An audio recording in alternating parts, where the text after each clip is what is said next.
జగన్మోహన్ రెడ్డి గారిని Pulivendula MLA psycho అని మీరు ఇష్టం వచ్చేట్టు మాట్లాడుతున్నారు. అది మానుకోండి అని టీడీపీ వారికి సూచిస్తూ, జగన్మోహన్ రెడ్డి గారు ఎప్పుడు కూడా ఆయన సొంతంగా గెలిచినటువంటి వ్యక్తి. చంద్రబాబు నాయుడు గారు ఎప్పుడు అధికారంలోకి వచ్చినా ఎవరితో ఒకరితో కూటమి కలుపుకొనే ఆయన అధికారంలోకి వచ్చారు. మీరు 99 ఎలక్షన్ తీసుకుంటే అప్పుడు బీజేపీ అప్పుడే కార్గిల్ యుద్ధం అనేది చేసి ఫ్రెష్గా ఉన్నింది.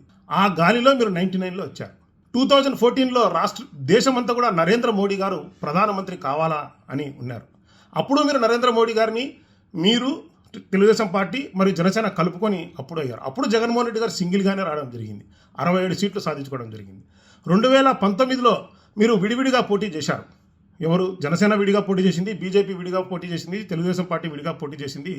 జగన్మోహన్ రెడ్డి గారు ఈ రాష్ట్రంలో సింగిల్గా పోటీ చేసి ఈ రాష్ట్ర ఇప్పటికీ చరిత్రలో ఈ విభజన అయినటువంటి ఆంధ్ర రాష్ట్రంలో 175 సీట్లకు గాను 151 సీట్లు గెలిచినటువంటి ఏకైక పార్టీ ఇప్పటికీ కూడా వైఎస్ఆర్సీపీ పార్టీ.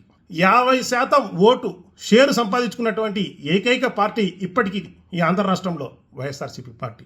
అధికారంలోకి వచ్చిన తర్వాత ఏ స్థానిక సంస్థల ఎలక్షన్ అయినా కానీ 98% రిజల్ట్స్ సాధించినటువంటి పార్టీ ఈ వైఎస్ఆర్సీపీ పార్టీ. మీరు 22 ఎంపీ సీట్లను 25 సీట్లకు గాను సాధించినటువంటి పార్టీ ఇప్పటికి కూడా చరిత్ర వైఎస్ఆర్సీపీ పార్టీ. మీరు కూటమిలో అంతా కూడా కలుపుకొని 166 సీట్లు, టీడీపీకి 130 సీట్లే, 21 ఎంపీలు టోటల్ కూటమికి. జగన్మోహన్ రెడ్డి గారికి ఇండివిజువల్గా 2019లో 22 ఎంపీలు వచ్చిన మాట వాస్తవం కాదా?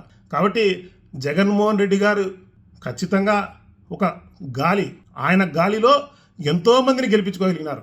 అదే చంద్రబాబు నాయుడు గారు టీడీపీ పార్టీ ఎవరొకరు ఫార్మ్లో ఉంటే వాళ్ళని కలుపుకొని ఎవరొక గాలిలో గెలిచిన పార్టీ టీడీపీ పార్టీ కాదా అని చెప్పేసి టీడీపీ పార్టీ వాళ్ళకే సూటి సవాల్ వైఎస్ఆర్సీపీ పార్టీ తరఫున. ఇది కాదని రాని సత్యం. ఆంధ్ర రాష్ట్ర ప్రజలు కూడా దయచేసి గమనించండి అని చెప్పి తెలియజేసుకుంటూ మహానాడు కార్యక్రమం నిర్వహించుకున్నారు. ఓకే, దాంట్లో కాదనడానికి ఏం లేదు.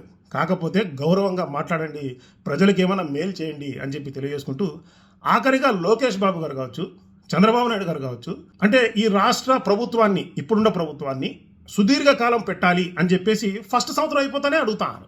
అంటే మేము ఎప్పుడో 4 ఇయర్స్ అయిపోయినాకనో లేకపోతే 3 ఇయర్స్ అయిపోయిన తర్వాతనో ఈ రాష్ట్ర ప్రభుత్వం పాలన చేసిన తర్వాత మేము ఇవన్నీ చేశాము, ఇవన్నీ ఆగకుండా ఉండాలి అంటే మమ్మల్ని మరొక 5 సంవత్సరాలు దీవించండి, ఆశీర్వదించండి అని అడగాలి. కానీ ఫస్ట్ సంవత్సరం మీరు ఏమీ చేయకోకుండా, ఏ ఒక్క హామీ ప్రజలకు ఇవ్వకోకుండా ఓన్లీ రెడ్ బుక్ రాజ్యాంగాన్ని నడిపించుకుంటూ మీరు మరొక 5 ఏళ్ళు 10 ఏళ్ళు 20 ఏళ్ళు కావాలని కోరుకోవడం హాస్యాస్పదం కాదా అని చెప్పేసి టీడీపీ నాయకులకు, చంద్రబాబు నాయుడు గారికి, లోకేష్కి సూటిగా ప్రశ్నిస్తూ